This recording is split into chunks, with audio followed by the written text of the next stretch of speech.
Olá, meus amigos. Muito bom dia. Deus abençoe a todos vocês.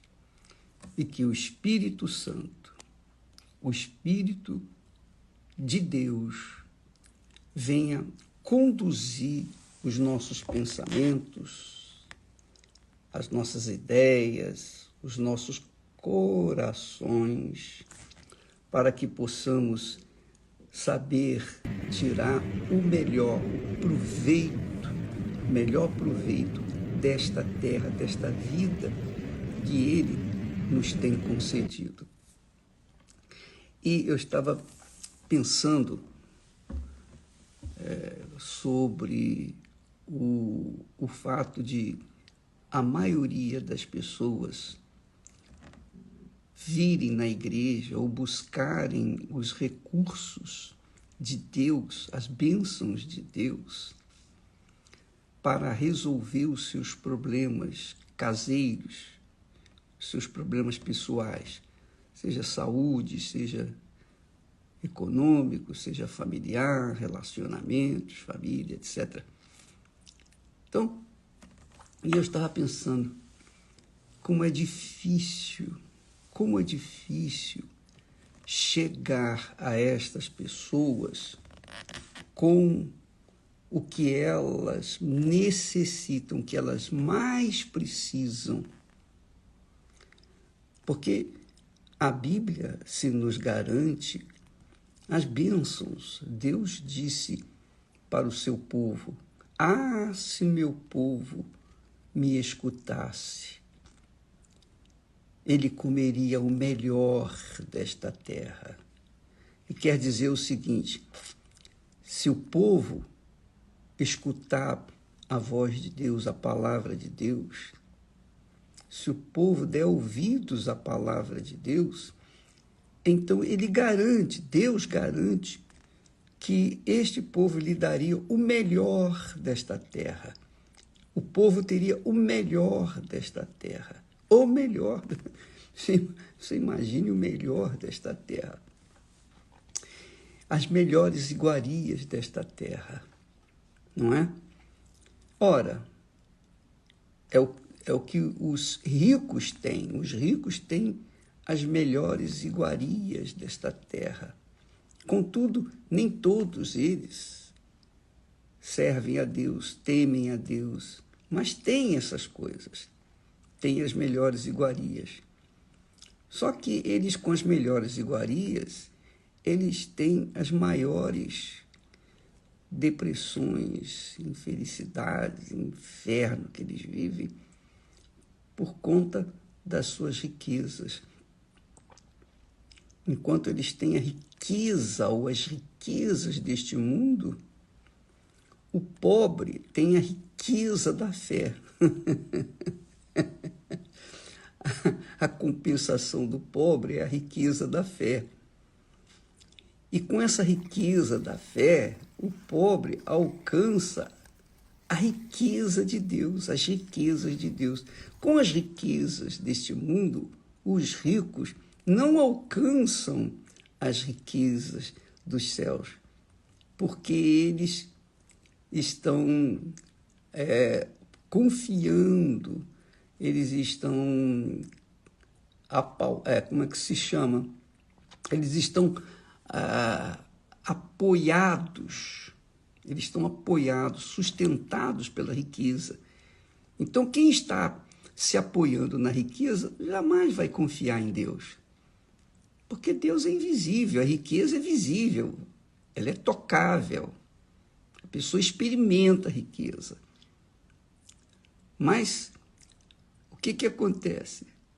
O pobre não apalpa a riqueza.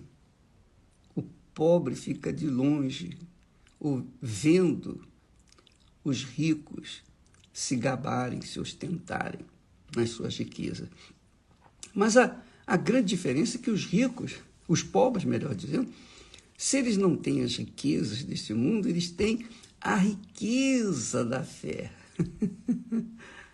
A riqueza da fé dá ao pobre o direito de ter as riquezas de Deus. maiores, infinitamente maiores que a dos ricos. Os ricos só têm dinheiro.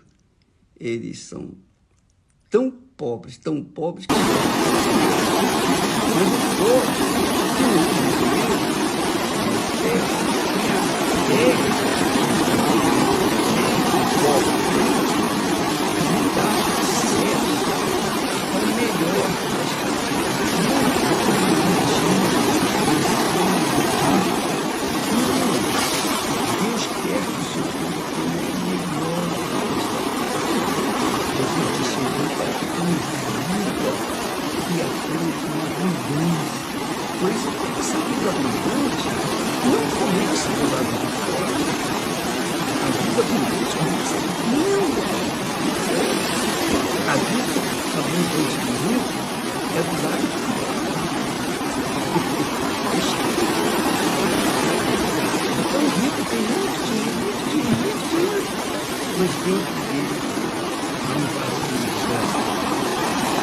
Se não fosse isso, se isso não fosse verdade, os ricos não se matariam, não se suicidariam, que é o que mais acontece.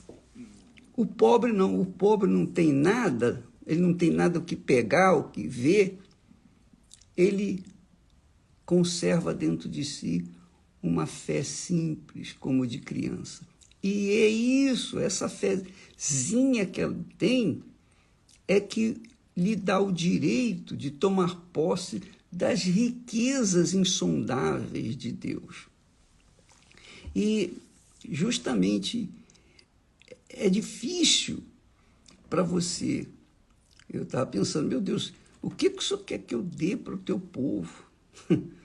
Eu não sei qual é a necessidade maior dele, mas eu sei que ele precisa de ouvir e atender a tua santa palavra. Mas é difícil, porque o pobre fica com o olho grande no rico, ele quer o que o rico tem. Ele deseja o que o rico tem, que é uma coisa até natural, porque ele não tem nada, ele quer o que o outro tem. Mas, se o pobre entendesse a palavra de Deus, e é isso que eu peço que o Espírito Santo faça, que ele venha libertar o entendimento das pessoas que têm estado secado, têm estado cego por conta do Deus desse mundo. O Deus desse mundo é a vaidade, são as vaidades, são as cobiças, são as coisas que o mundo oferece, as coisas que o diabo oferece. O diabo ofereceu mundos e fundos para Jesus. Então, o diabo sabia que ali estava o Filho de Deus, mas ele tentou pegar Jesus, mas Jesus foi firme. Ele disse, quando o diabo sugeriu Jesus transformar as pedras em pães, o diabo esperou aquele momento que Jesus estava esfomeado, ele estava morrendo de fome, 40 dias, 40 noites, sem comer nada. Você pode imaginar a fome que ele deveria estar, a debilidade que ele deveria estar vivendo. Então, quando o diabo sugeriu que ele comesse, que transformasse as pedras em pães, Jesus respondeu, olha só, que é o caminho que nós temos que seguir. Jesus disse, está escrito, Satanás, nem só de pão o homem viverá. Em outras palavras, nem só da riqueza o homem viverá. Nem só de toda ostentação o homem viverá.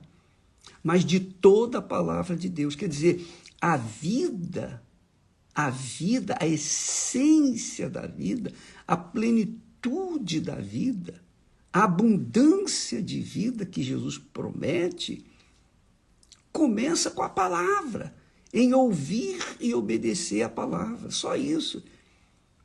É isso aí. Agora, é difícil a pessoa que está com fome, você chegar para ela, você, olha, preste atenção, creia na palavra de Deus, obedeça que Deus vai lhe suprir todas as necessidades. Ela disse, é verdade, eu sei, mas primeiro eu quero pão, eu quero comer. Mas Jesus, Jesus disse, nem só de pão o homem viverá. Então, o pão que desceu do céu, que é Jesus, que é a palavra encarnada, que é o Espírito de Deus, é o que dá vida às pessoas. Então, quando você for na igreja hoje, não vá pensando em receber isso, aquilo outro.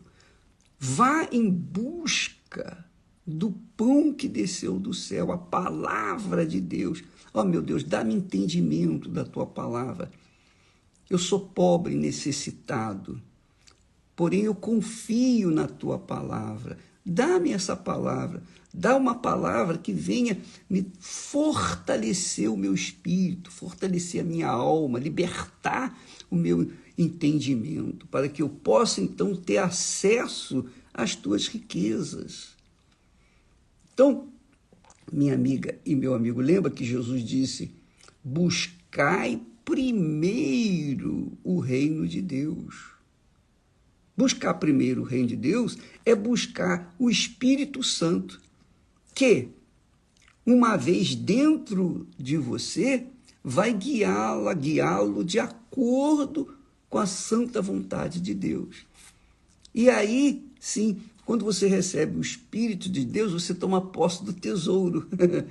E aí, você vai ter um tesouro disponível para todo dia, cada dia, tirar lá uma moeda para a sua necessidade diária, para o seu sustento, tirar de lá um valor que lhe vai sustentar naquele dia. E aí Jesus conclui dizendo, olha, buscai primeiro o reino de Deus e todas estas coisas vos serão acrescentadas. Quais são as suas necessidades? Quais são os seus problemas? Quais são as coisas que você mais necessita? Tudo isso vai ser acrescentado. E Jesus, então, deu até um exemplo, os passarinhos. Você vê os passarinhos, os animais, eles não plantam, não semeiam, não fazem nada, mas Deus não deixa faltar nada. Deus não deixa faltar nada. Olha só que bacana. Então, é a mesma coisa. Quando a pessoa crê na palavra de Deus, ela se torna rica, porque a palavra de Deus traz para ela, traz à existência o que não existe, como foi que aconteceu na criação do mundo, quando Deus, com a palavra, criou todas as coisas. Ora, você imagina, se com a palavra de Deus, o mundo que a gente vê, que a gente pega, que a gente toca, que a gente contempla, foi criado, imagine o que Deus não vai criar através da palavra dele dentro de você. Nada será impossível para você. Mas, primeiro, a palavra. Primeiro, o reino do Espírito Santo. Ontem nós falamos sobre a mente de Cristo, né? Que a Bíblia fala, o apóstolo Paulo diz que nós temos a mente de Cristo. Nós temos a mente de Cristo. No versículo 12 de Romanos, capítulo de Coríntios, 1 Coríntios, capítulo 2, ele diz assim, nós não recebemos o espírito do mundo. O espírito do mundo cobiça as coisas do mundo. Nós não recebemos o espírito do mundo, mas o Espírito que provém de Deus, o Espírito Santo, para que o Espírito Santo pudesse nos dar a conhecer as bênçãos de Deus, para que o Espírito Santo venha abrir o entendimento e possamos contemplar as maravilhas de Deus. Por isso que Paulo fala enfaticamente que o Espírito Santo é quem ensina. Ele faz-nos entender as coisas espirituais, separar as coisas espirituais das coisas não espirituais, as coisas materiais. Quando você tem o Espírito Santo, você tem entendimento, compreensão. Você sabe como resolver os problemas. Você sabe que os problemas vêm e os problemas vão. E você tem discernimento para saber esperar o momento certo de todas as coisas. Essa direção é o Espírito Santo que dá, é o Espírito de Deus, é o Espírito que guiou Jesus. É o Espírito Santo, o próprio Espírito Santo levou Jesus ao deserto para ser tentado. Mas lá no deserto, o Espírito Santo o sustentou e ele foi forte, resistiu a todas as ofertas que Satanás lhe ofereceu. Amiga, quando você, meu caro amigo, tem o Espírito Santo, você tem a visão de Deus, você tem a visão da fé inteligente. Você não é como criança imaturo, que toma decisões precipitadas, porque você sabe, você tem o discernimento, o Espírito Santo dá a direção, a voz dele é audível na nossa consciência. E nós sabemos o que devemos fazer e sabemos o que não devemos fazer. Então ele se torna o nosso guia pessoal, ele guia você, ele guia a mim, ele guia todos os que o têm. Mas primeiro você tem que priorizar o recebimento do Espírito Santo. Você tem que priorizar. Eu sei que você tem problema familiar, problema econômico, problema talvez de saúde, qualquer que seja o seu problema. Primeiro, busque o Espírito Santo. E com ele, você vai ser levado aos pastos verdejantes. Tá bom? Vá hoje na igreja com essa fé, com essa consciência de que ele, Deus, quer lhe guiar pessoalmente aos pastos verdejantes. Ele é o Pai que quer guiar-nos aos pastos verdejantes. Deus abençoe a todos e até amanhã, em nome do Senhor Jesus. Amém. Olá, meus amigos. Deus abençoe todos vocês. Que o Espírito Santo, o Espírito de Deus, que só Ele sabe os pensamentos de Deus, conhece o Espírito de Deus, conhece a mente de Deus, venha guiá-los de acordo com a vontade dele e que haja ouvidos para ouvir e entender a vontade dele na sua vida. Fazer a vontade de Deus consiste na maior sabedoria que o homem pode ter aqui na Terra.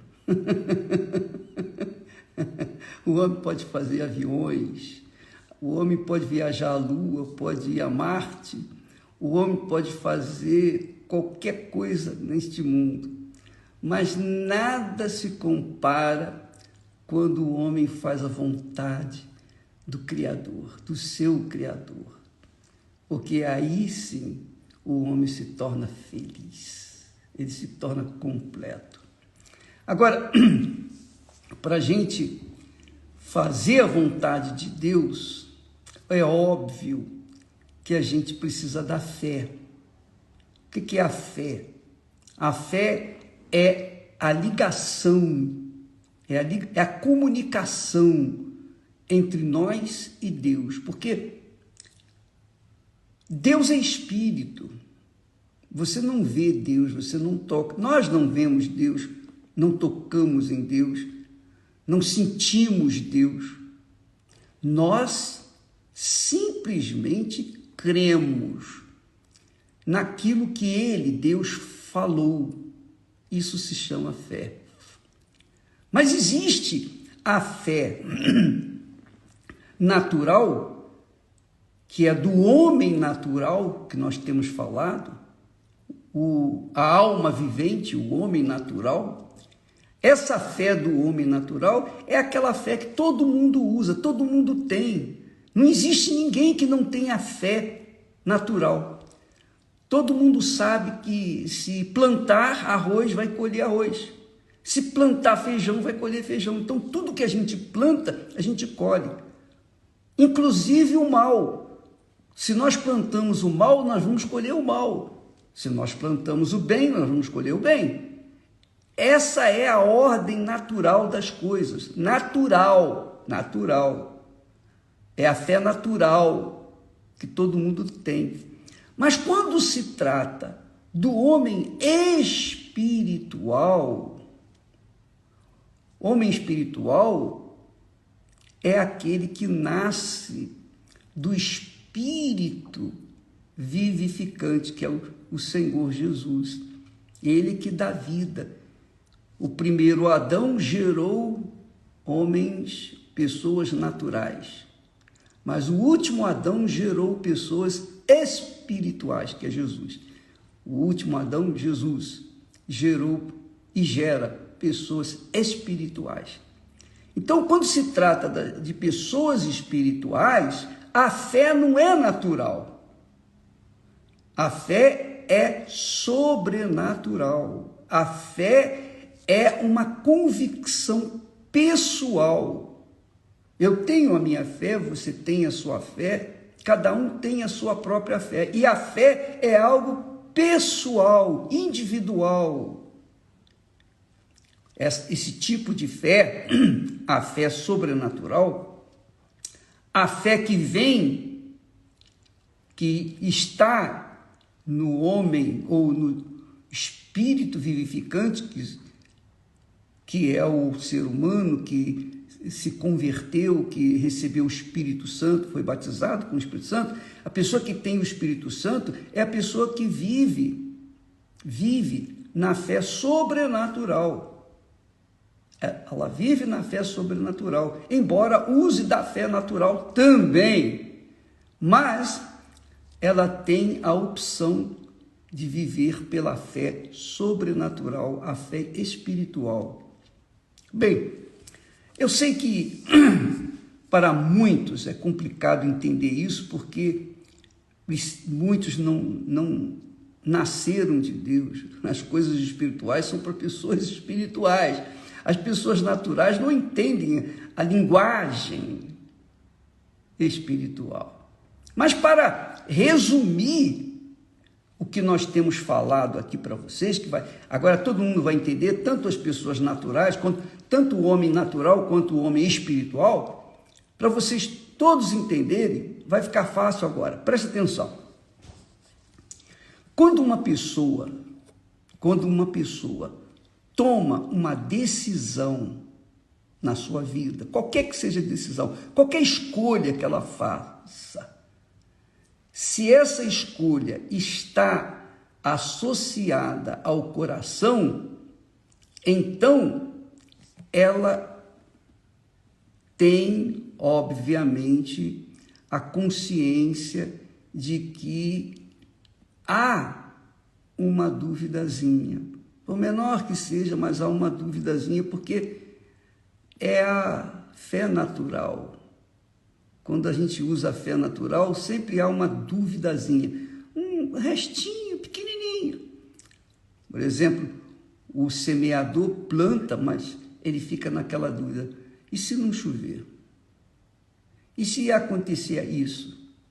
E se acontecer aquilo? Então, essa é a duvidazinha que segue ao ser humano que usa da fé natural. Mas quando se trata da fé sobrenatural, a fé espiritual, a fé do homem espiritual, do ser espírito vivente, da pessoa nascida de Deus, da pessoa batizada com o Espírito Santo, quando ela toma uma decisão pela fé, quando ela usa a fé sobrenatural, então não há dúvida nenhuma. Não há nenhuma dúvida. Ela vai fundo. Ela vai fundo. Eu lembro que eu trabalhava no Rio de Janeiro, no estado do Rio de Janeiro, na loteria do estado do Rio de Janeiro. Eu era chefe da tesouraria. Eu trabalhava meio expediente. Mas o primeiro meio expediente, pela manhã, eu trabalhava no IBGE. Então, eu tinha 2 trabalhos públicos. No estado, eu tinha 16 anos de trabalho. Eu tinha garantias e benefícios. Sabe como é que é Barnabé, né? Funcionário público Barnabé, você sabe como é que é. Então, o que acontecia? Quando surgiu uma chance pequenininha, mas pequenininha mesmo, para pregar o Evangelho, para colocar em prática aquele sonho que eu acalentava desde os meus 19 anos, quando chegou o momento, naquele momento, eu disse para Deus, ó Deus, é tudo ou nada, porque eu tinha que tomar uma decisão. Para que eu pudesse abraçar a fé, me lançar, corpo, alma e espírito, no trabalho, na busca de almas para o meu Senhor, eu tinha que abrir mão dos 2 empregos públicos. E naquele momento, quando eu assinei a demissão, uma vez assinando a demissão, não tem mais volta, não há volta, acabou, já era. Então, eu pedi demissão, tanto do trabalho público do Estado, quanto do trabalho público federal. E eu disse para Deus, meu Deus, é tudo ou nada. Ou o Senhor faz coisa grande, ou então eu estou perdido, irremediavelmente perdido. Se o Senhor existe, eu vou arrebentar. Agora, se o Senhor não existe, se a minha fé é fajuta, eu vou me arrebentar. E eu tinha mulher e 2 crianças para cuidar, para sustentar. Pagava um aluguel. Enfim, vivia uma vida bem limitada. Quando eu fiz isso, eu não perguntei a ninguém se deveria, se não deveria fazer isso. Eu apenas comuniquei a Esther, olha, Esther, eu vou tomar essa decisão. Eu vou fazer isso. É o que eu vou fazer. E ela só disse assim, amém. Graças a Deus. E hoje, quando você vê a grandeza do trabalho da Igreja Universal do Reino de Deus, não é porque eu fui sábio, não é porque eu fui esperto, inteligente, nada disso. Só porque eu usei a fé inteligente. Eu usei a fé sobrenatural. Eu não pautei a minha fé numa emoção. Eu não pautei a minha fé no coração. Eu não usei da fé natural para tentar fazer alguma coisa sobrenatural. Não, de forma nenhuma. Eu usei a fé sobrenatural. É loucura. Por isso que Paulo fala que o Evangelho é loucura para os que se perdem. É loucura para os que se perdem. Está aqui escrito. E é mesmo loucura o que eu estava fazendo. Todo mundo veio contra mim. Todo mundo. Os parentes, as pessoas mais próximas falaram, você é maluco, rapaz. Você é maluco. Sou mesmo. Mas era uma fé pessoal. Só eu podia saber o que estava acontecendo. Só eu sabia o que havia no meu espírito. Então, quando a gente toma uma decisão fundamentada numa fé inteligente, na palavra de Deus, eu quero obedecer a tua palavra, Jesus. O Senhor disse: ide por todo mundo e pregai o evangelho. Tá bom, eu quero ir, então é agora. Eu virei as costas para os 2 bons empregos e enfiei a cara no trabalho da evangelização, de trabalho de tentar levar para as outras pessoas aquilo que Deus me havia dado. Então, amiga e amigo, em resumo, tudo que nós temos falado, quando você tem a fé sobrenatural, esse tipo de fé, então você pode ter certeza que há paz dentro de você. Eu não senti medo, eu não senti receio, eu não fiquei nem com uma pequenina dúvida, de forma nenhuma. Eu fui feliz da vida. Eu abracei a causa do meu Senhor e fui fundo. Então, Deus usou, o Espírito Santo tem usado o trabalho, o nosso sacrifício foi aceito diante de Deus. E hoje nós vemos, depois de 40 e tantos anos de Igreja Universal, você sabe o que está acontecendo. No mundo inteiro, acontece o trabalho da Igreja Universal. E tem igrejas em lugares que nós nem falamos para não comprometer, porque o país é fechado, essas coisas todas, sabe aquelas coisas do países comunistas.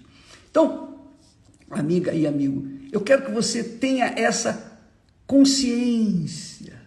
Se a sua fé carrega um pouquinho de dúvida, é porque ela é fé natural.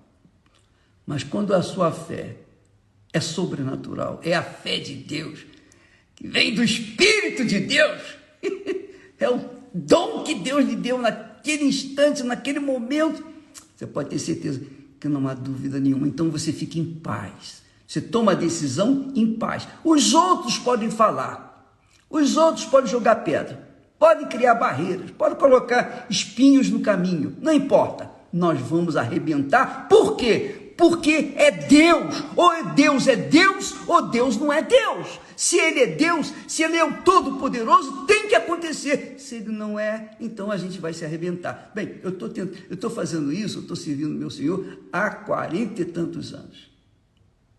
E Ele nunca me deixou na mão. muito legal. Quando eu lembro disso, é muito gozo na alma, porque mostra a palavra de Deus viva em nossas vidas. Mostra a materialização do que está escrito, do que Deus falou. A minha palavra não voltará vazia. A palavra que sair da minha boca não voltará para mim vazia, mas fará o que me apraz, que me dá prazer. Então, entendeu? Você agora tem um norte, você tem uma direção. Quando você tomar uma direção em cima de uma fé natural, vai haver dúvida. Mas se você toma a decisão em cima, se você decide em cima da fé sobrenatural, você está em paz. Você está em paz. Aparentemente pode estar acontecendo uma tempestade, não importa, você fica em paz. Por quê? Porque a fé de Deus não deixa dúvida. A fé de Deus, a fé sobrenatural, a fé do Espírito de Deus, a fé racional, a fé inteligente, a fé na palavra de Deus, na pureza da palavra de Deus, a fé pura na palavra de Deus, que é pura, não deixa dúvida. Que Deus abençoe todos vocês. Que Deus abençoe vocês. Que Deus lhes dê essa fé, essa consciência de fé, para que você não fique aí repetindo palavras: o Senhor é meu pastor, nada me faltará, tudo posso naquele que me fortalece. Isso aí todo mundo fala. Isso é mole falar. Blá, blá, blá, blá, blá, blá, blá, blá. Essa é a verdade. Mas na hora do vamos ver, o Senhor é meu pastor. O Senhor é meu pastor quando eu estou na igreja. Quando eu estou fora da igreja, quem é o meu pastor? Sou eu. E aí a pessoa se arrebenta, porque ela usa uma fé emotiva, uma fé sensacionalista. Essa é a realidade. Mas quando ela pauta, sustenta, alicerça sua fé na palavra de Deus, racionalmente, com inteligência, não, o Senhor é o meu pastor? Ele é o meu pastor. Então, ainda que as coisas estejam difíceis, ainda que as circunstâncias sejam praticamente impossíveis, não importa, Deus é o Deus dos impossíveis. E por conta disso, tem que acontecer, porque quando Deus fala, acontece. Deus abençoe e até amanhã, em nome de Jesus. Graças a Deus. Olá, meus amigos. Deus abençoe a todos abundantemente, em nome do Senhor Jesus. Aliás, Ele quer isso, Ele quer abençoá-lo abundantemente. Só que, por um problema pessoal do ser humano, ele tem bloqueado essa bênção de chegar até si. Essa é a realidade. Deus quer abençoar você, amiga e amigo.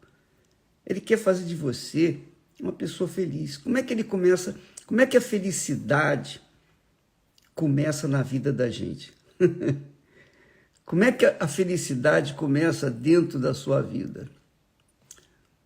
Como é que a felicidade começa dentro do seu coração, a sua alma? Como? Jesus diz assim, presta atenção no que ele falou.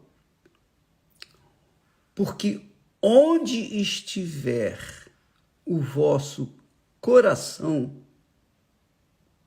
ou melhor, onde estiver o vosso tesouro, ali estará também o vosso coração.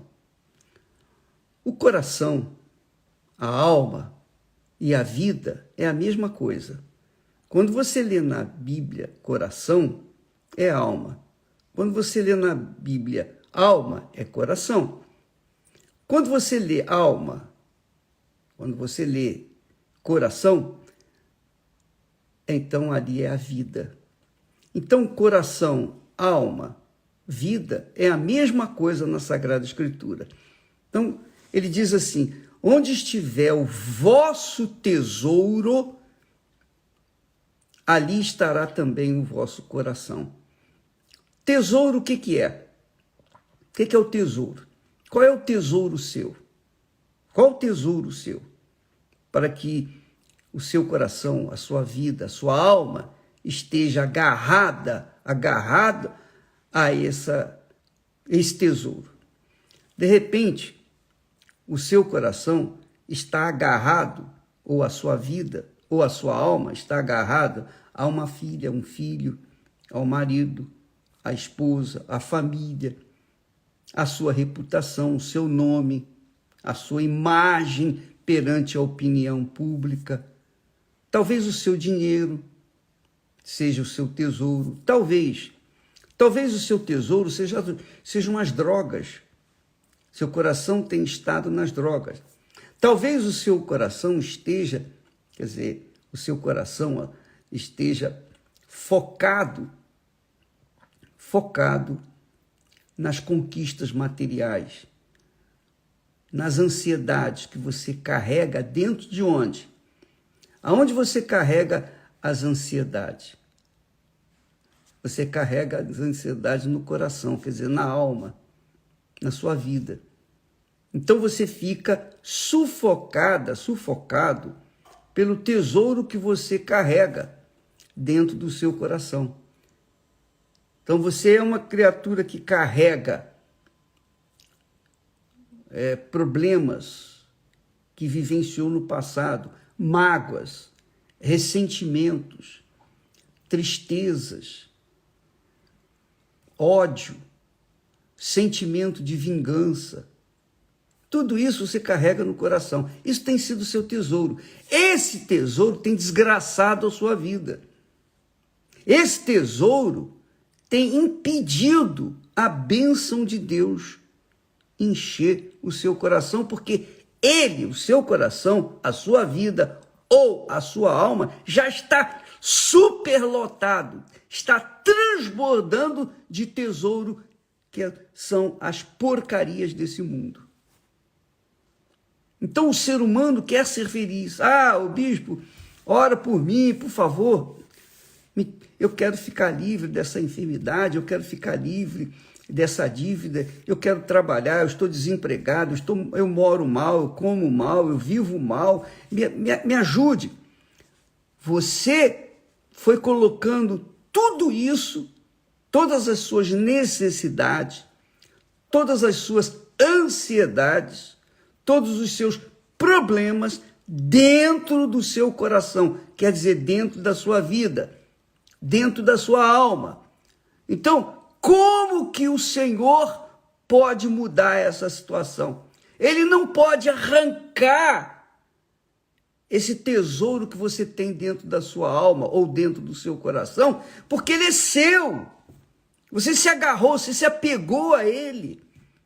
E aí fica difícil, amiga e amigo, você se envolver com o que Deus quer te dar, com aquilo que Ele quer fazer na sua vida. Fica difícil você aceitar, porque você já está cheia, está lotada de ansiedades, de problemas, de amores até proibidos, de pecados cometidos, de culpas, de mágoas, ressentimentos, ódio, de angústia, desejo de vingança. Tudo isso está ocupando o seu coração. Aí você quer ser feliz. Você quer que Deus faça mágica na sua vida?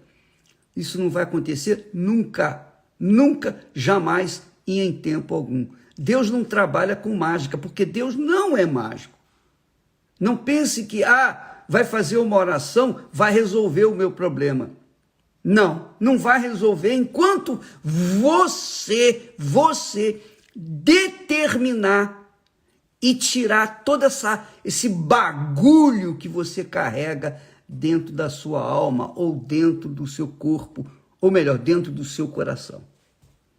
Isso tem que ser extirpado, tem que ser expelido, para que então possa entrar a bênção de Deus, para que então possa entrar a paz de Deus, a paz de espírito, para que então possa entrar a alegria do Espírito Santo, para que então você possa compreender qual é a boa e agradável vontade para a sua vida, a vontade de Deus para a sua vida, para que você então possa praticá-la, exercitá-la e então receber os benefícios. Você entende o que eu estou falando? Você entende essa linguagem?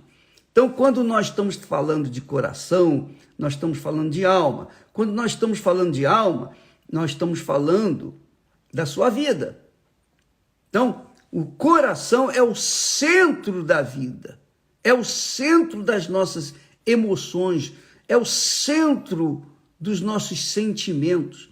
Dentro do coração, o ser humano guarda, reserva ódio, amor, vingança, mágoas, ressentimentos, lembranças do que foi feito no passado, culpas, todo o bagulho que o mundo tem, ele coloca dentro do coração daqueles que bebem dele, que se alimentam do mundo, E aí ficam digamos assim, um reservatório. O seu coração torna-se um reservatório de lixo. Mas você quer a bênção de Deus. Você quer que Deus venha derramar as suas promessas na sua vida. Nós temos mostrado que a gota de orvalho, né? Mostramos anteontem, lá no Monte Hermon, mostramos o Monte Hermon, mostramos as gotas de orvalho que se transformam naquela cachoeira maravilhosa. Nós temos mostrado tudo isso para ver se, de uma forma ou de outra, isso venha abrir o entendimento das pessoas, abrir o entendimento, e com esse entendimento elas possam querer arrancar o lixo, o bagulho que elas têm dentro da alma, ou do coração, ou dentro da sua vida. Então você tem que querer se libertar disso. Às vezes, as pessoas vêm até nós e dizem assim: ô bispo, eu tenho um vício, eu quero me ver livre desse vício. O vício é um espírito. Às vezes a pessoa diz: eu tenho uma depressão, eu vivo em depressão. Para mim o mundo é cor de cinza, eu não consigo viver na luz, eu tenho que ficar entrevado dentro do meu quarto.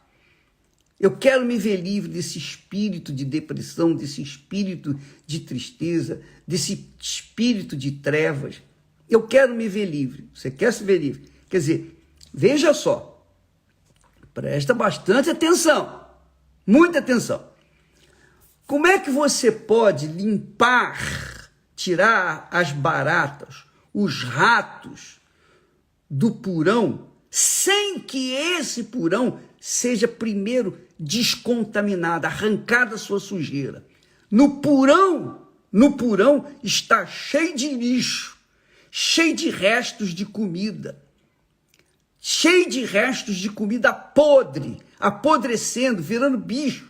Então lá estão as baratas, os ratos, estão todos os insetos nojentos, peçonhentos, está tudo lá. Como é que você pode arrancar as baratas, os ratos, os insetos peçonhentos e etc., sem antes limpar aquele lugar? Primeiro você tem que tirar aquilo tudo, porque o que nutre, o que faz alimentar os ratos e baratas e os insetos peçonhentos e bichos peçonhentos que ali se encontram, para você tirá-los, você tem que tirar a comida deles. É a mesma coisa o coração.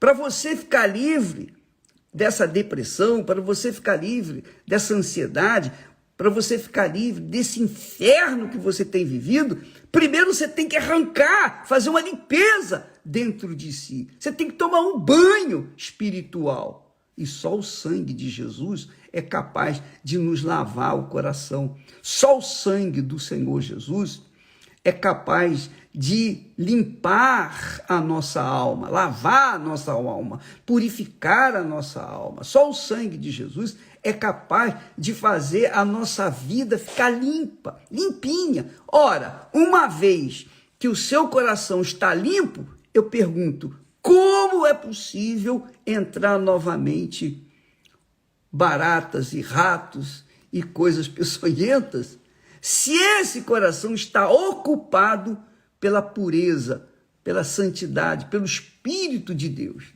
É impossível. Então, quando a pessoa quer se ver livre do mal, ela tem que tirar tudo que não presta, ela tem que deixar, determinar, se livrar do lixo que tem o seu coração, que tem a sua alma, que tem a sua vida, para que então não venha a atrair outros bichos peçonhentos ou baratas e ratos, etc. Você entendeu?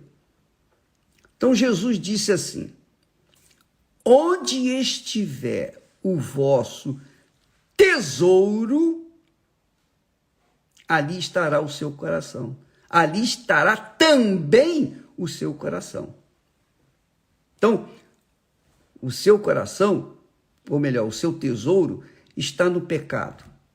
Você gosta de uma vida errada. Você não quer abandonar aquela companhia que tem feito mal a você. Ela tem machucado você. Sabe aquela mulher que gosta de apanhar? Você já ouviu falar nisso, né? Tem mulher que gosta de apanhar. Mas ela não quer deixar de apanhar. Ela quer que o marido saia, ou ela quer que aquela companhia saia da vida dela. Mas ela gosta de apanhar. Como é que pode? Não dá. É a mesma coisa, amiga e amigo. Se a gente quiser se ver livre da caraca que está tomando todo o coração, a gente tem que tomar um banho, se limpar dessa caraca, se esfregar, passar com uma água limpa, um sabão limpo para descontaminar esse coração, para que então não venha a ser ocupado por coisa imprestável, por coisa nociva a ele. Onde está o seu tesouro? Jesus disse, ali também estará o seu coração. Ali também estará o seu coração. O que tem sido o seu tesouro? Só você sabe. Cada um sabe de si. Cada um sabe do seu tesouro. O que tem o seu... onde é que está o seu tesouro? Se o tesouro é o Espírito Santo, é o Espírito do Senhor Jesus Cristo, então, amiga e amigo, você tem paz, você tem alegria, você tem vida, você tem uma consciência limpa, você coloca a cabeça no travesseiro e dorme. Por quê? Porque não há acusação contra você. O seu coração está limpo. Limpo dos tesouros desse mundo, dos tesouros podres, corruptos desse mundo. Compreendeu o que eu estou falando? Jesus disse, porque onde estiver o vosso coração, ali também estará o vosso. Desculpa, porque onde estiver o vosso tesouro, porque onde estiver o vosso tesouro, ali estará também o vosso coração. E é o vosso coração, quer dizer, o seu coração é que está sofrendo. É a sua alma que está sofrendo. É a sua vida que está sofrendo. Então, coração, alma, vida, mesma coisa. A mesma, é um só. É uma coisa só. E se o tesouro da pessoa está no lixo desse mundo, então ali está o coração dela. Se o tesouro da pessoa está na palavra de Deus, se a palavra de Deus é o tesouro, então ali estará o Espírito da palavra, o Espírito Santo. Se você quiser saber mais a respeito disso, venha na reunião nesta quarta-feira, na Igreja Universal do Reino de Deus, porque todas as quartas-feiras nós temos uma aula sobre a fé, uma aula sobre o novo coração, uma aula sobre a vida, uma aula sobre o coração, para que você pegue esse coração, coloque no altar e você saia livre, porque no altar Deus, é claro, que vai abençoar quando o coração está no altar. Tá bom? Deus abençoe e até amanhã. E voltamos à nossa prática diária, nossa mensagem ou nossa meditação diária aqui pelo Instagram. Deus abençoe a todos em nome do Senhor Jesus. Amém.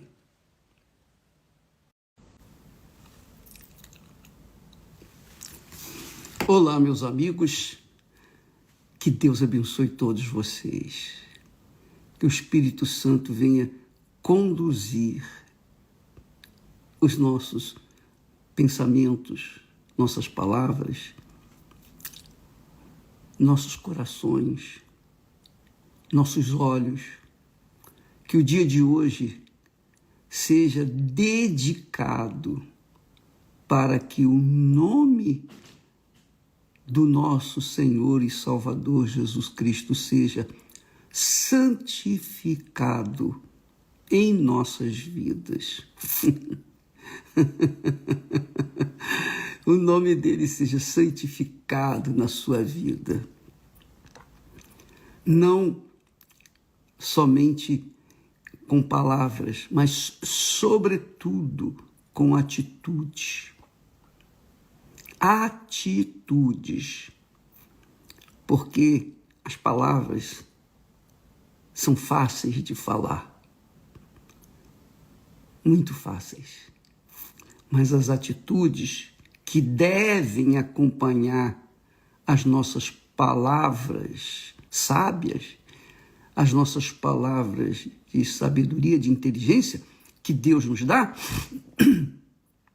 tem que ser acompanhadas de atitudes, que é isso que Deus quer. Isso é que significa santificar o nome dele. Não adianta a gente vir na igreja hoje, por exemplo, e ficar louvando, aleluia, graças a Deus, e cantando, e, enfim, sentindo isso, sentindo aquilo. Nada disso.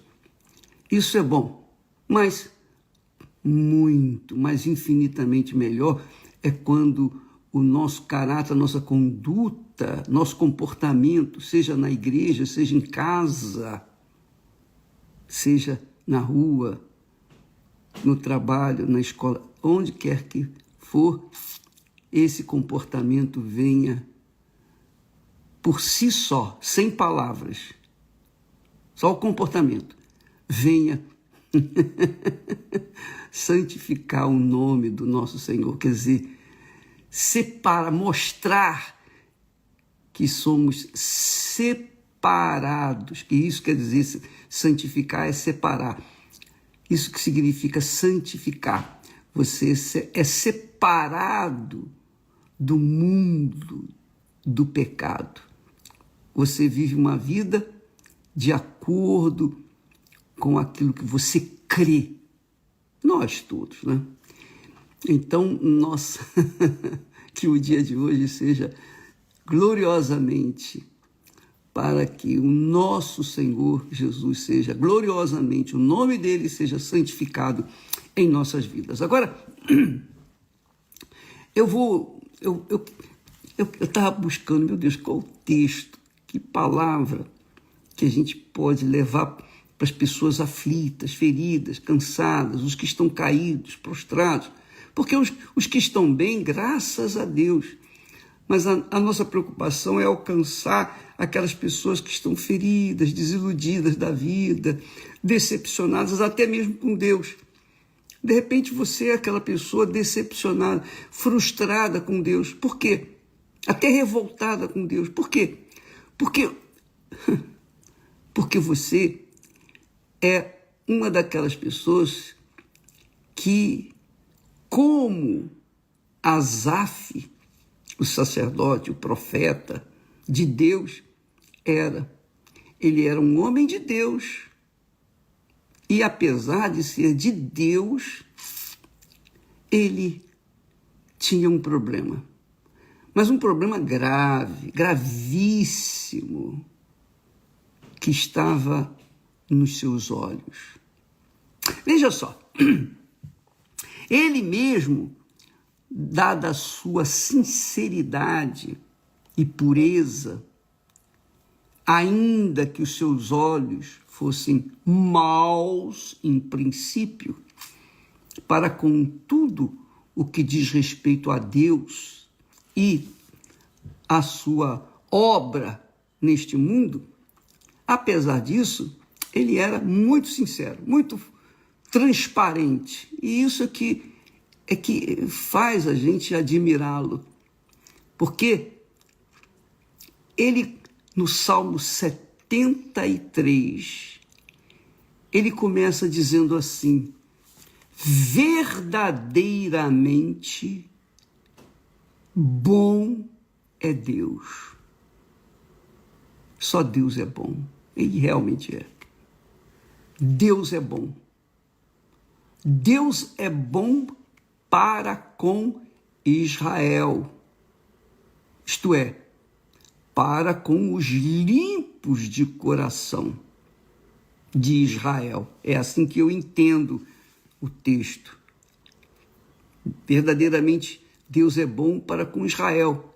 Mas, espera aí, Jesus censurou os judeus, que eram israelenses, os escribas, os fariseus, os saduceus, os hipócritas. Jesus disse: ai de vós, raça de víboras. Então não é com todo Israel. Deus é bom para com todos.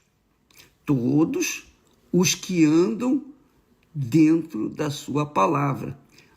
Mas Israel não era assim. Embora com vasto conhecimento de informações divinas, ainda assim ele não era de acordo com a vontade de Deus. Então, o profeta diz: verdadeiramente Deus é bom, isso eu não tenho dúvida. Para com Israel, mas aí, peraí, Israel, todo mundo, todos os israelenses, Deus é bom para com todos. Só que nem todos atendem a essa expectativa da bondade de Deus.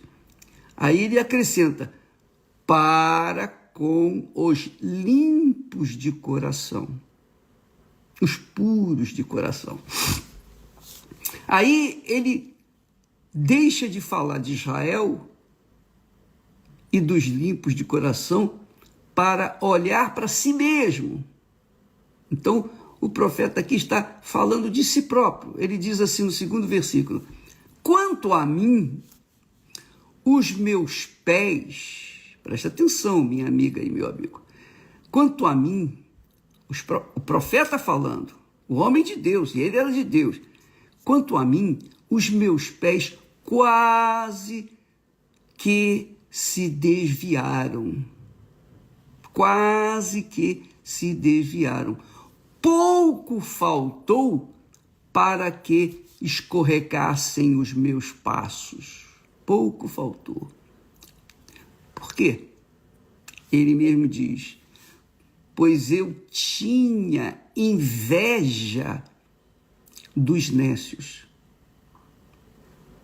Imagina você, o profeta, o homem de Deus, tinha inveja dos incrédulos, dos ímpios, dos abomináveis. Mas ele tinha. Eu tinha inveja dos nécios. Quando via a prosperidade dos ímpios. Aí é que está o problema das pessoas e que a gente tem que tomar muito cuidado. Muito cuidado com os nossos olhos, com as nossas palavras, com os nossos pensamentos. Pois eu tinha inveja dos nécios quando via a prosperidade dos ímpios. Olha só, não é isso exatamente que as pessoas veem, os incrédulos veem, e até mesmo os crentes veem.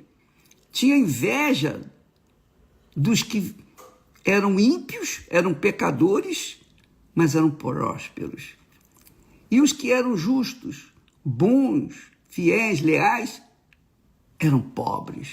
É assim que eu vejo esse texto.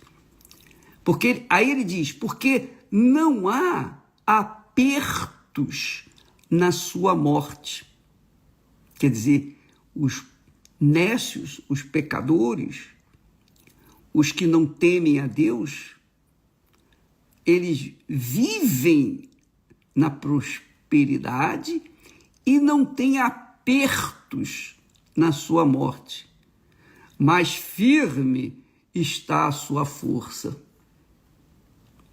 É assim que ele pensava. Só que ele não estava na pele daqueles homens ricos que estavam morrendo. Ele não tinha consciência do que acontecia com os ricos na hora da sua morte, porque eu me lembro de um político muito famoso que na hora da sua morte, na hora da sua morte, ele confessou: eu tenho medo para onde vai a minha alma. Eu tenho medo, eu estou horrorizado, porque eu sei que eu estou chegando ao fim e a minha alma está com medo, desesperada, porque eu não sei o que eu vou enfrentar do outro lado. Era um homem riquíssimo, poderosíssimo, mas na hora da sua morte ele estava assim.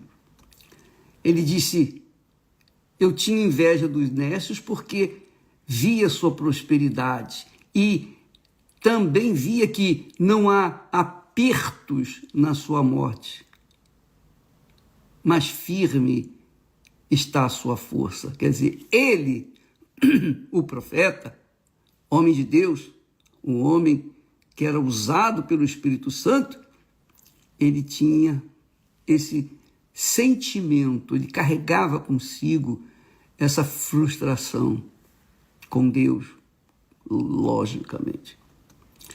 E diz mais, ele disse: não se acham em trabalhos como outros homens, nem são afligidos como outros homens. Olha só que força. Por isso, a soberba, o orgulho, a prepotência os cerca como um colar. Vestem-se de violência como de adorno. Os olhos deles, está falando dos ricos, dos ímpios, os olhos deles estão inchados de gordura. Eles têm mais do que o coração podia desejar. Isso é muito forte. Isso é muito forte. Como esse homem de Deus, profeta, é dirigido pelo Espírito Santo, fala uma coisa dessa. Mas era a realidade, é a realidade. O que era a realidade naquele tempo é a realidade no tempo de hoje, porque os poderosos levantam o nariz e com as suas sobrancelhas bem altivas, eles passam um ar de que são os tais, são os todos poderosos.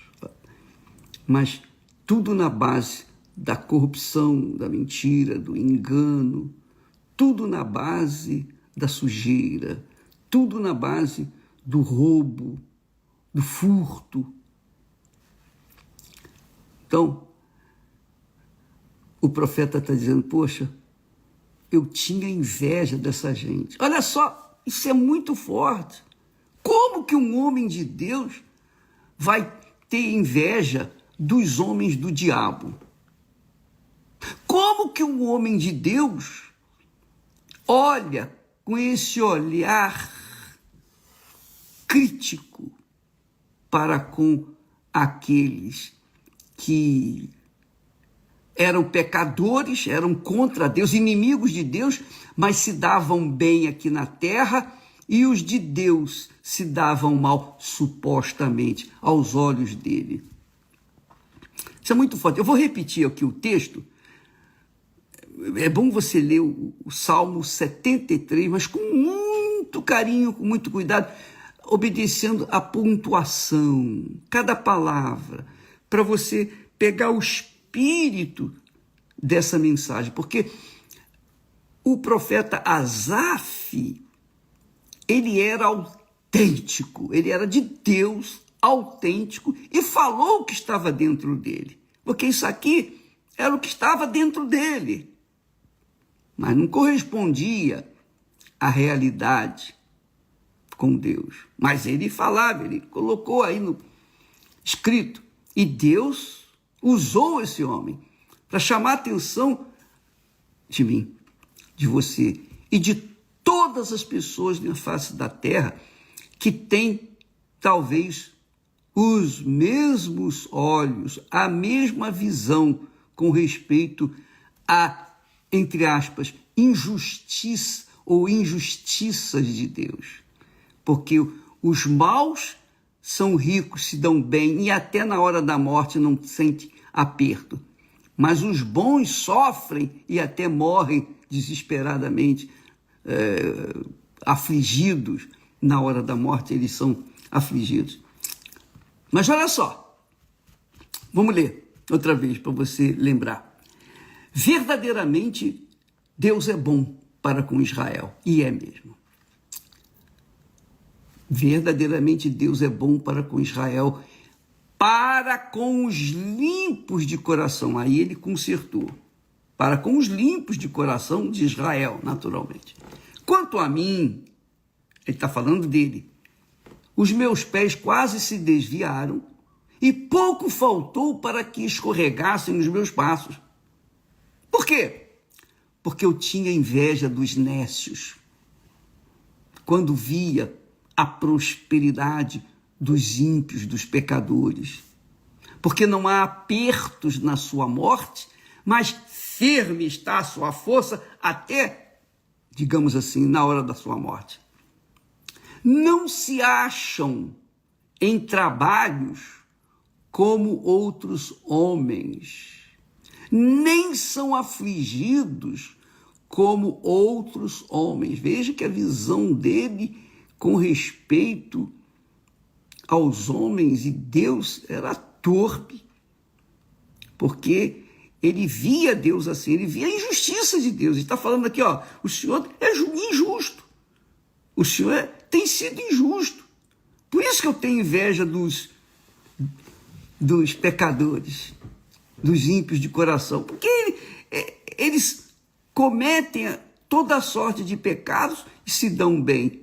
E eu, que sou uma pessoa que vivo fora do pecado, que vivo longe do pecado, que vive longe do pecado, eu me dou mal. Eu tenho inveja deles, porque aqui na terra eles estão se dando bem e a gente que vive na santidade, nós não temos as mesmas regalias.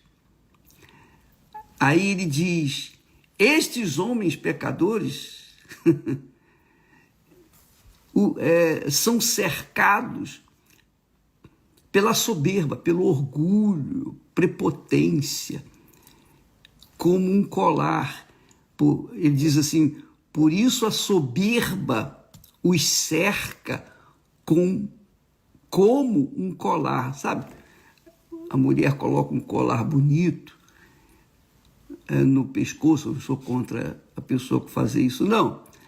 Mas ele está falando aqui assim, por isso a soberba, o orgulho, a prepotência, os cerca como um colar. Como um colar. Sabe? Quando a pessoa coloca um colar, ela quer mostrar ostentação, poder, riqueza, vitória, conquista. Essa é a realidade. E abre bem a roupa para que o colar da soberba apareça. Vestem-se de violência como adorno, quer dizer, partem para a violência quando suas vontades não são atendidas, seus caprichos, suas cobiças não são atendidas. Esse é o pecador. Aí diz, os olhos deles estão inchados de gordura. Eles têm mais do que o coração podia desejar. São corrompidos e tratam maliciosamente de opressão. Falam arrogantemente. Põem as suas bocas contra os céus, quer dizer, blasfemam contra Deus. E as suas línguas andam pela terra, sabe? Ficam a falar mal dos outros.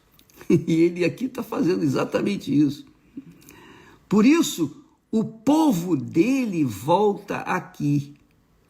E águas de copo cheio se lhes espremem. E eles dizem: como Deus sabe?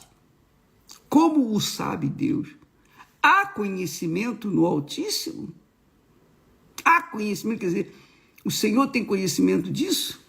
Eis que estes são ímpios e prosperam no mundo, aumentam em riquezas. Na verdade, que em vão tenho purificado o meu coração. Olha só, ao ponto que ele chegou, à conclusão. Na verdade, que em vão tenho purificado o meu coração. Quer dizer, eu tenho vivido com dignidade e olha só, eu sou um miserável. Eu vivo como um miserável aos olhos do mundo e de Deus. Eu vivo na miserabilidade, na pobreza, na injustiça, mesmo servindo a Deus. Ele diz, na verdade, que em vão tenho purificado o meu coração. Ele dizia que em vão ele tinha purificado o coração. E lavei as minhas mãos na inocência. Pois todo o dia tenho sido afligido e castigado cada manhã. Todo dia tenho sido afligido e castigado cada manhã. Se eu dissesse, falarei assim, eis que ofenderia a geração de teus filhos. O profeta Asaf estava mal, viu? Quando pensava, olha só, quando pensava em entender isto, foi para mim muito doloroso. Quer dizer, só em pensar já foi doloroso. Até que entrei no santuário de Deus. E então entendi eu o fim deles. Quando ele entrou no santuário de Deus, obviamente o Espírito Santo fê-lo entender essa distorção ou estas distorções que acontecem aqui na terra, porque os ímpios, aparentemente, eles se dão bem, e os santos, os puros, os sinceros se dão mal. E isto, aos olhos do profeta, era uma aberração. Mas Deus é Deus, aleluia. Nosso Pai é grandioso. Ele sabe, Ele permite tudo isso que a gente tem visto, essas aparentemente distorções, para que nós venhamos considerar a sua santa palavra, os seus santos ensinamentos. Mas só quando ele entrou no santuário é que então entendia o fim daqueles que se dão bem mesmo no pecado. Aí ele diz, certamente tu, Deus, ele referindo-se a Deus, certamente tu os puseste em lugares escorregadios. Tu os puseste em lugares escorregadios. Tu os lanças em destruição. Como caem na desolação, quase no momento. Como caem em desolação, quase no momento. Ficam totalmente consumidos de terrores. Lembra daquela personalidade política que eu falei? Pois é, na hora da morte, ele se dava bem a vida toda, enganava, fazia, mas na hora da morte, ele estava no desespero, porque ele sabia que teria que encontrar com o justo juiz. Assim, olha, puxa vida, isso é muito forte. Ele diz assim: como um sonho, quando se acorda, assim, ó Senhor, quando acordares, desprezarás a aparência deles. Agora ele está falando de Deus com respeito aos ímpios. Assim, o meu coração se azedou e sinto picadas nas minhas entranhas. Puxa vida, isso aqui é muito grande, muito forte. Eu rio, minha amiga, meu amigo, não gozando ninguém, nem para ninguém. Eu rio porque eu sinto um gozo na alma, porque Deus nos tem guardado desses maus olhos, porque isso é comum nos dias de hoje.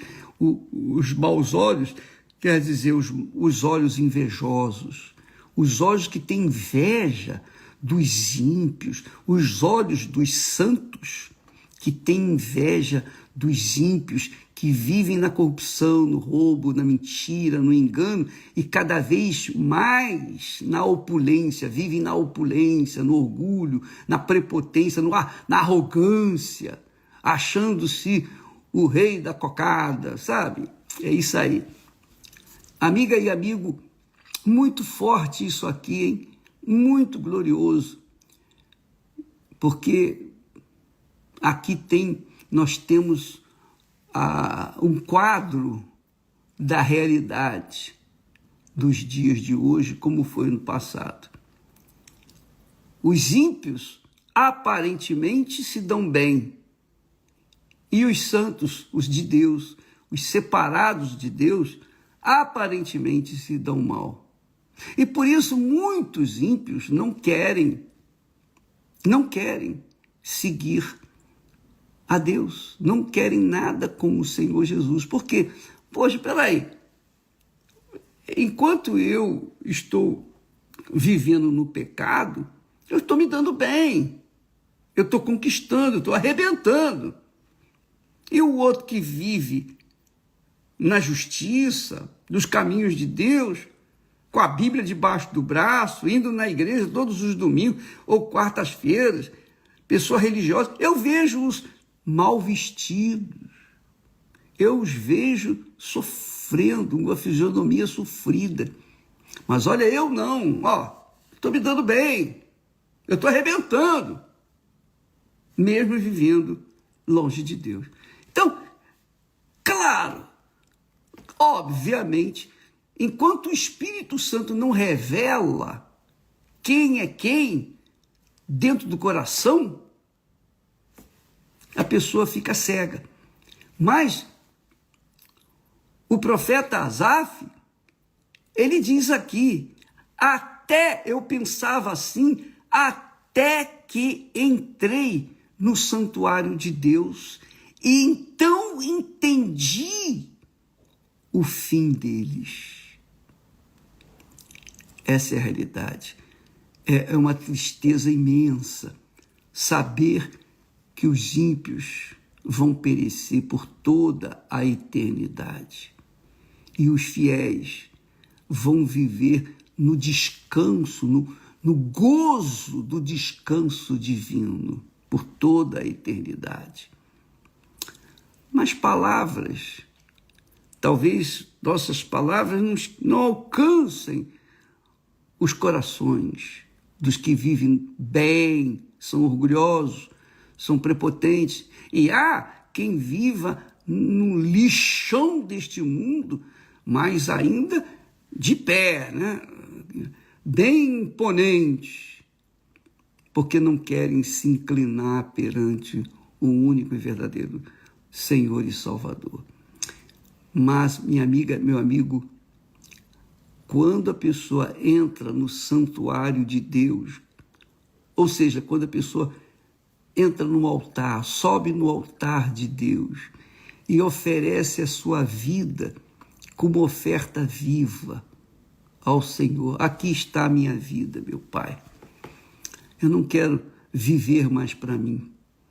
Eu não quero curtir a vida, eu não quero sonhar os sonhos dos loucos, dos ímpios.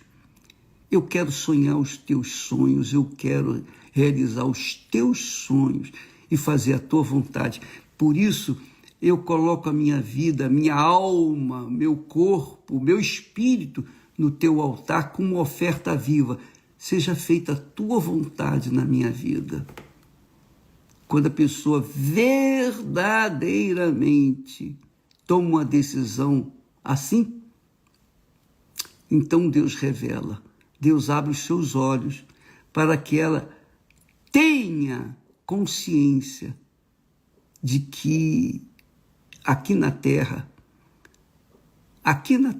a gente decide a nossa eternidade com Deus ou a nossa eternidade nas trevas com dores e sofrimento. Quando Jesus disse, ali haverá choro e ranger de dentes.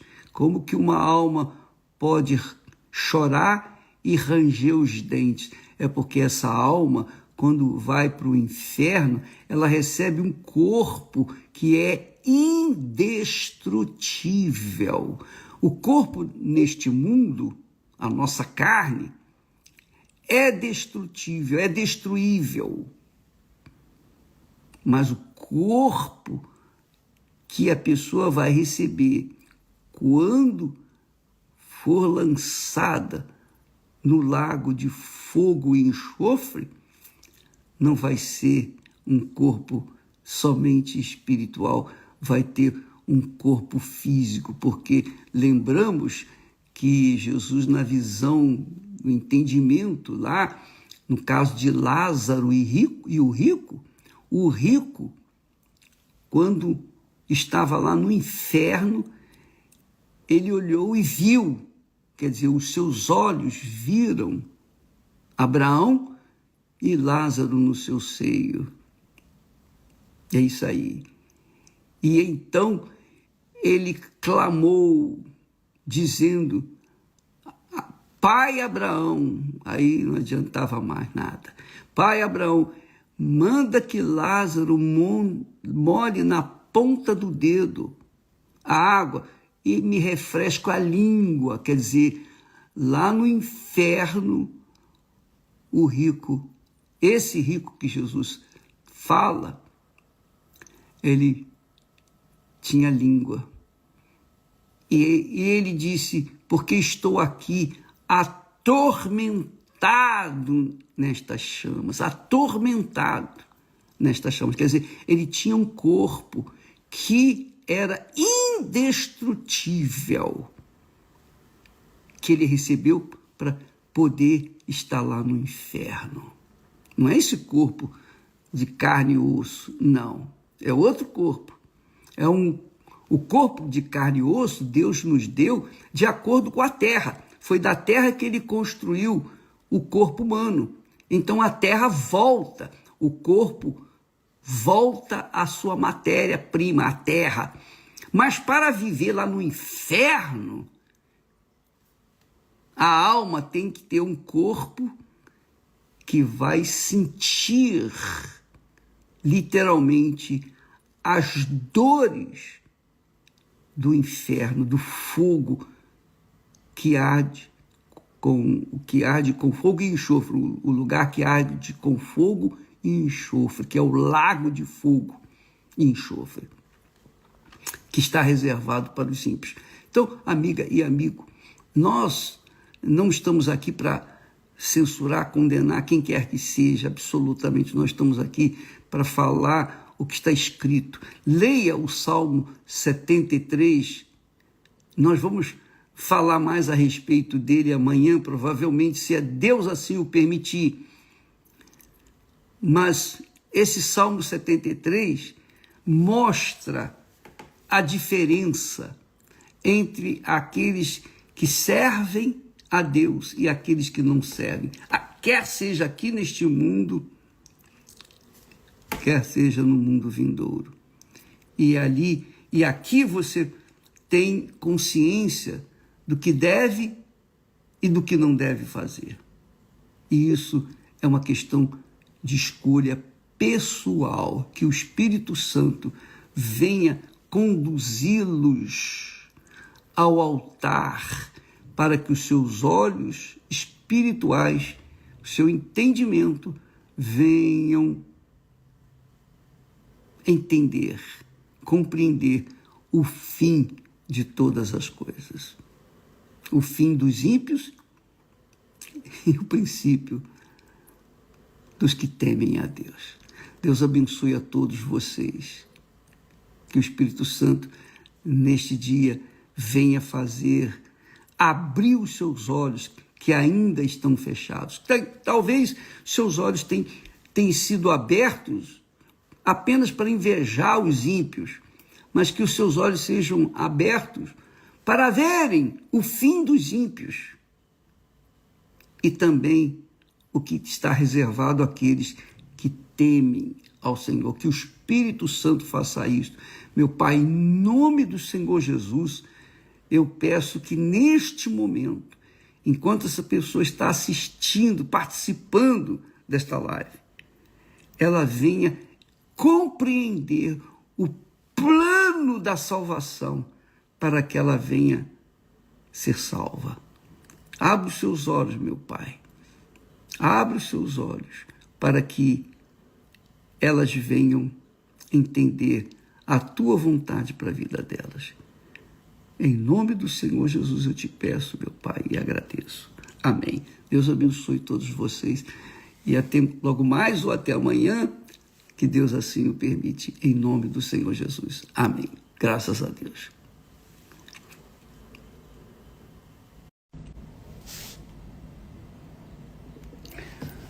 Olá, meus amigos.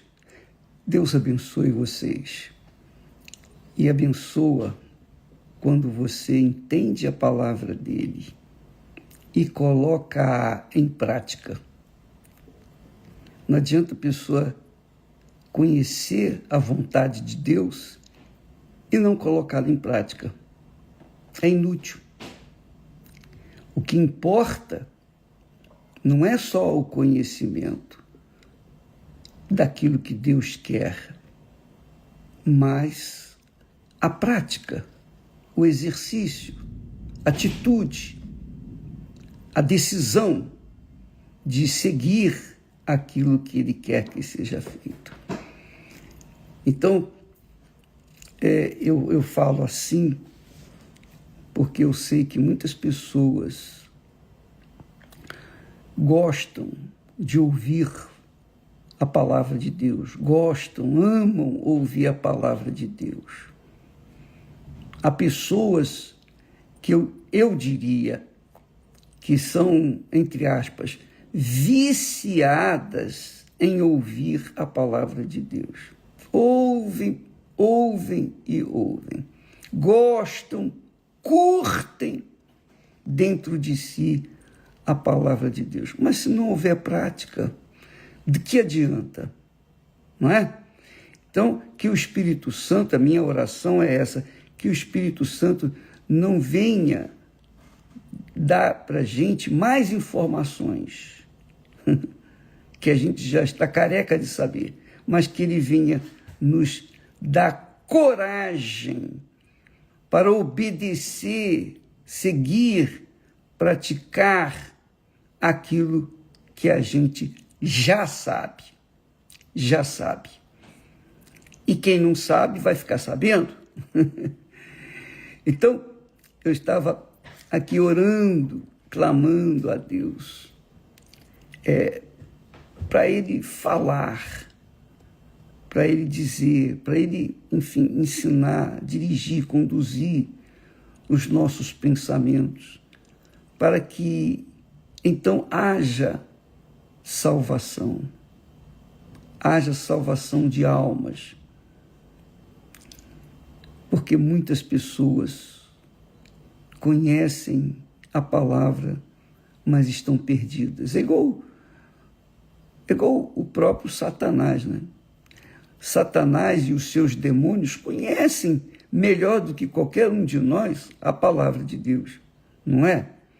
Mas nem por isso eles deixam de ser o que são. Eles conhecem a palavra de Deus. Quando o diabo levou Jesus à tentação, e Jesus retrucou, respondeu ao diabo, está escrito. O diabo sabia daquilo que estava escrito. Nem só de pão o homem viverá, o diabo sabia disso.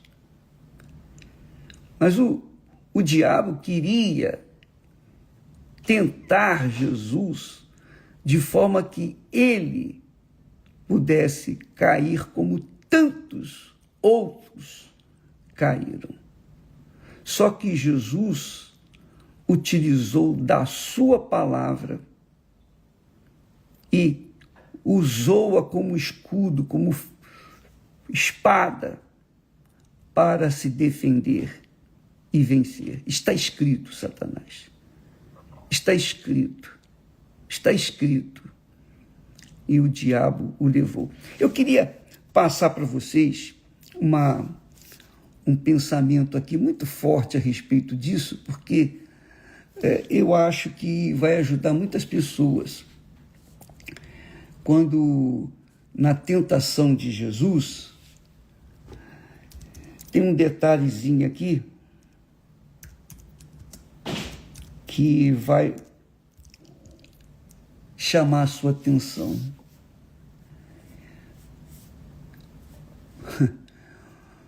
O texto sagrado, lá em, se eu não me engano, Lucas,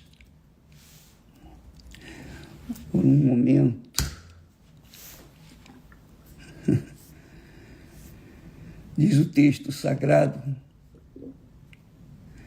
que o diabo levou Jesus lá no alto do monte e mostrou a glória deste mundo. Ele mostrou a glória deste mundo. Lucas, capítulo 4 e versículo 5. Olha só.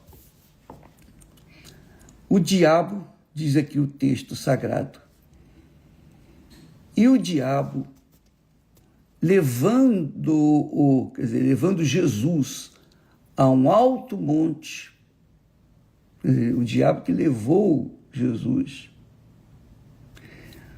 a um alto monte, mostrou-lhe, no momento de tempo, todos os reinos do mundo. E disse-lhe o diabo, dar-te-ei a ti todo este poder e a sua glória, porque a mim me foi entregue, e dou a quem quero. De fato, foi entregue ao diabo o poder e a glória do mundo. E quem entregou todo o poder e a glória do mundo ao diabo foi quem? Adão e Eva. Eles o fizeram, porque eles tinham autoridade, domínio sobre tudo, terra, ar e mar. Mas quando eles tinham domínio sobre tudo, terra, ar e mar, porque eles estavam em sintonia com Deus. E Deus lhes havia dado esse poder, esse domínio. Mas quando Adão e Eva caíram, ouviram a palavra do diabo, deram atenção à palavra do diabo e, consequentemente, desobedeceram à palavra de Deus, então Adão e Eva deixaram de servir a Deus, de obedecer a Deus, de servir a Deus, para obedecer ao diabo. Quer dizer, toda autoridade que Deus, todo domínio, autoridade que Deus lhes havia dado, eles passaram para Satanás. Então o diabo fala com razão aqui, dar-te-ei a ti todo este poder e a sua glória, porque a mim me foi entregue. De fato, foi entregue por Adão e Eva. Mas O que eu queria que você soubesse, e aí vem a grandeza da fé pura e prática.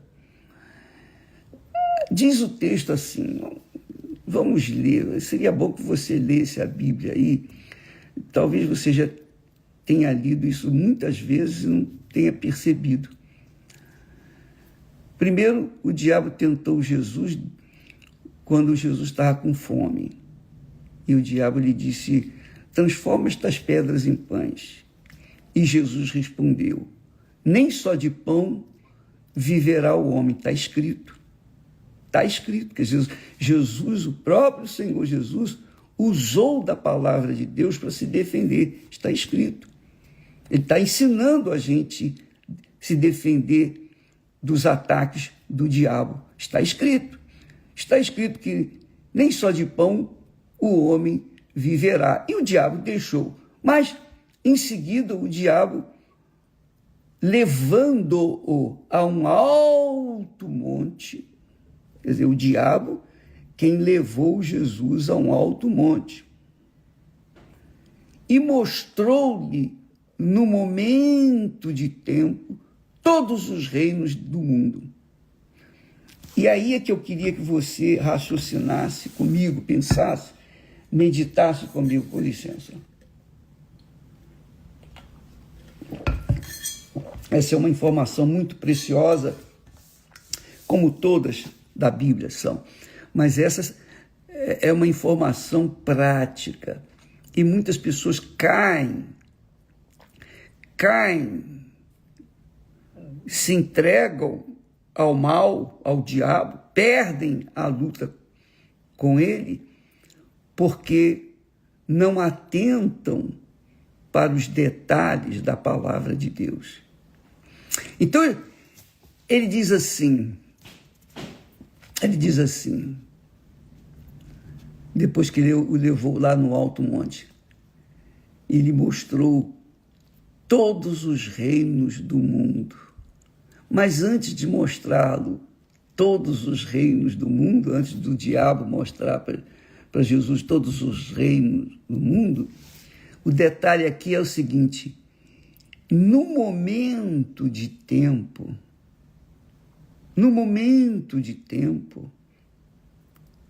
isso é extremamente importante, que quer dizer o seguinte, na minha ótica, na minha fé, na minha crença,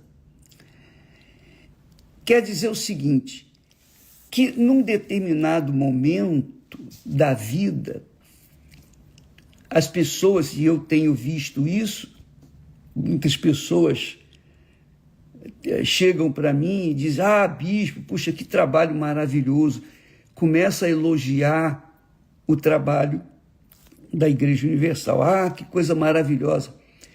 Esse é um momento de tempo que o diabo usa para tentar a mim, para ver se no meu coração eu aceito aquela glória, eu aceito aquele louvor, eu aceito aquelas palmas,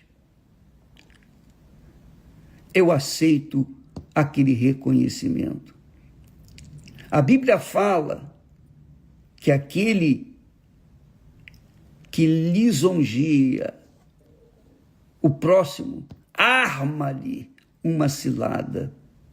E por um momento de tempo, o diabo mostrou todos os reinos do mundo e por um momento de tempo disse, dar-te-ei a ti todo este poder. Quer dizer, ele, o diabo, pensava ou tentava passar para Jesus a glória de ter todo os reinos deste mundo, toda a sua glória, os reinos deste mundo. Porque você sabe, e o diabo também, o diabo sabe que o ser humano quer a glória desse mundo, quer o louvor, quer o reconhecimento. É isso aí.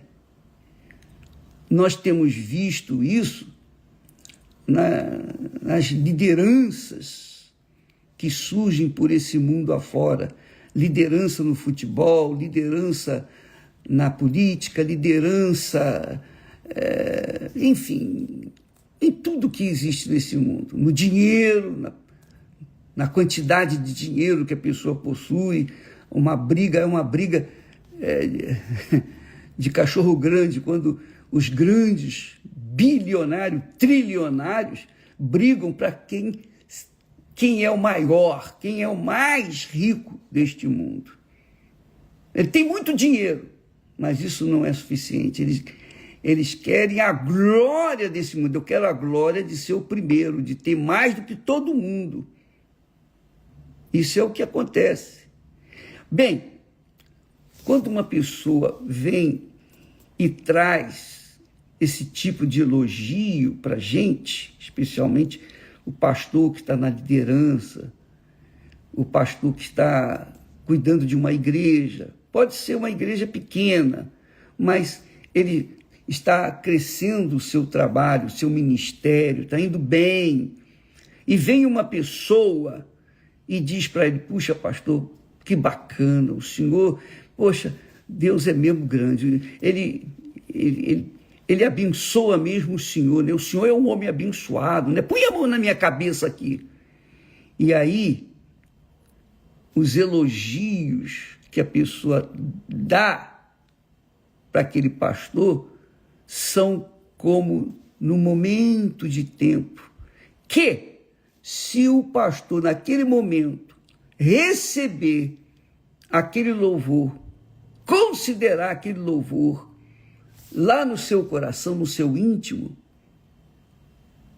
então ele já caiu em tentação.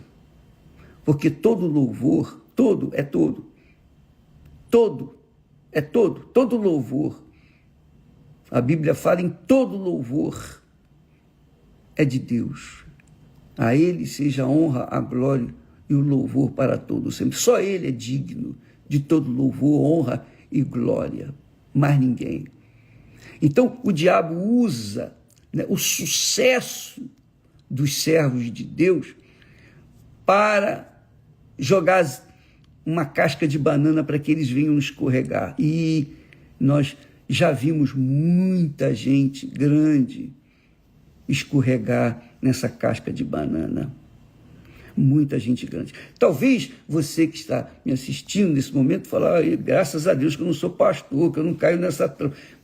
Mas pode ter certeza, se você tem uma ambição lá no fundo do seu coração de receber o louvor, a glória ou o reconhecimento de alguém e aspirar a isso, você pode ter certeza que o diabo vai arranjar isso para que você fique suscitando, alimentando dentro de si o desejo de ser louvada, louvado, honrada, honrado, reconhecida.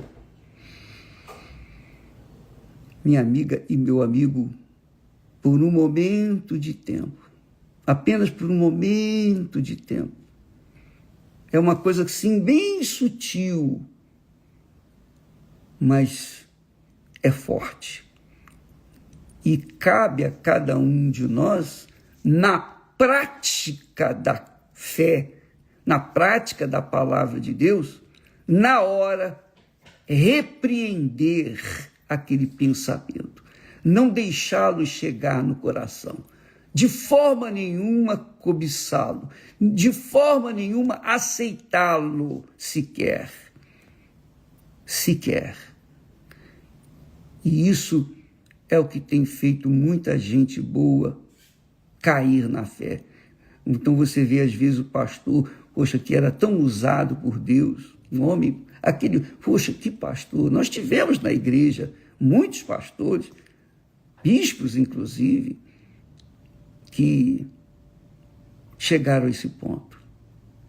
Se acharam alguma coisa. E quando se acharam, já não eram mais. Perderam.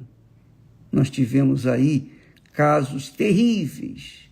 Eu não vou aqui citar porque não vai estimular a fé de ninguém. Mas isso tem acontecido. E só quem está atento à prática, não só ao conhecimento, à teoria, tem que haver prática. Prática. Como o médico, o cirurgião dentista, o advogado, enfim, qualquer profissão que a pessoa abraça, ela sai formada, ela tem o canudo nas mãos, mas a prática é que vai fazê-la competente. E a palavra de Deus é assim. Não adianta a gente ter conhecimento dela, informações dela, mas é a prática que vai fazer da gente instrumento na mão de Deus para a glória dele, não para a nossa glória.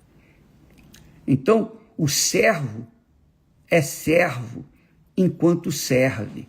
O dia que ele deixar de servir a Deus, estará a serviço de si próprio, e aí já era também. É a casca de banana que o diabo joga para a gente. Então, quando as pessoas costumam louvar, bispo e tal, despreze. Quando alguém trouxer louvores para você, minha amiga e meu amigo, despreze. Ah, como você está linda! Se você achar-se tão linda assim, você está já se inclinando ao louvor do mal, porque é isso que o diabo quer. Quer que você se ache, quer que você se valorize, quer que você se verdadeiramente seja elogiada. Talvez você que me assiste nesse momento venha buscando isso. Como, por exemplo, você vê aqueles jogadores, quando fazem um gol bonito, eles saem, né? Eles levantam, o povo aplaude, os fanáticos adoram aquele jogador e ele mesmo pede aplauso. O próprio jogador pede aplauso. Aqui, ó, tá vendo? Eu sou bom. Já caiu, já era. Então, esses que receberam tantos aplausos no passado, hoje estão aí caídos, outros já morreram, mas só Deus sabe do fim de suas almas. O diabo está buscando pessoas que estão em evidência, especialmente. Evidência. Para, no momento de tempo, num determinado momento, jogar uma casca de banana para que ele venha cair. Jesus sabia disso. E Jesus respondeu. Jesus disse: vai-te para trás de mim, Satanás, porque está escrito: adorarás o Senhor teu Deus e só a Ele servirás. Aleluia. Adorarás o Senhor teu Deus e só a Ele servirás. Quando você quer servir-se a si mesmo, ou busca, almeja, suspira ser adorado, ou louvado, ou reconhecida, então você já está caindo na trampa do diabo, já está escorregando na casca de banana. Cuidado, minha amiga e meu amigo, porque o que Deus nos tem dado, só Ele e mais ninguém é capaz de fazê-lo, que é a salvação da nossa alma. Só Ele pode salvar. Jesus disse: se alguém quiser vir após mim, renuncie-se a si mesmo. renuncie-se a si mesmo. Tome a sua cruz e siga-me. Renuncie-se a si mesmo, quer dizer, você tem que negar-se a si mesmo. Se você busca o louvor, se você busca o reconhecimento do seu trabalho, do seu valor, você pode ter certeza que você vai encontrar o louvor do diabo para você cair. Isso não tenho dúvida. Então, vamos cuidar para que essa fé em Jesus seja uma fé inteligente, prática, que a gente vá defender a salvação da nossa alma, porque é o que Jesus disse: aquele que quiser salvar a sua vida, perdê-la-á. E quem perder a sua vida por amor de mim, achará. Então, para que eu possa ter a salvação da minha alma, eu tenho que perder a minha vida por amor de Jesus. E isso é uma decisão pessoal. Cada um tem que tomar essa decisão por si próprio. Eu tenho que renunciar todo dia o meu eu, as minhas cobiças, os meus sonhos, as minhas realizações. Então, quando a gente abraça a fé no Senhor Jesus, quando a gente leva as pessoas à salvação, quando a gente se esmera em levar salvação para as almas perdidas, nós estamos ocupados em servir a Deus. Mas quando nós usamos do título de pastor, obreiro, missionária, seja lá o que for, para angariar os frutos do trabalho, angariar o louvor das pessoas, nós estamos perdidos. É isso aí. Por um momento de tempo. Por um momento de tempo. É rápido, é bem rápido.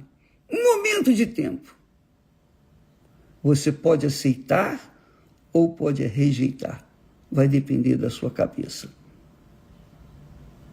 Deus abençoe a todos. Amanhã estaremos falando mais a esse respeito. Por isso que Deus permite, eu vou acrescentar aqui por isso que Deus permite as vergonhas, as humilhações, Ele permite as lutas, esse casal maravilhoso que sofreu tantas injustiças, está na obra, entre aspas, né? Olha aí, hoje ele está sendo honrado, né? Porque você está vendo que Deus é o mesmo, não mudou a maneira de ser. Ele é o mesmo. Ele honra os humilhados e humilha os exaltados. Deus abençoe e até amanhã em nome de Jesus. Amém.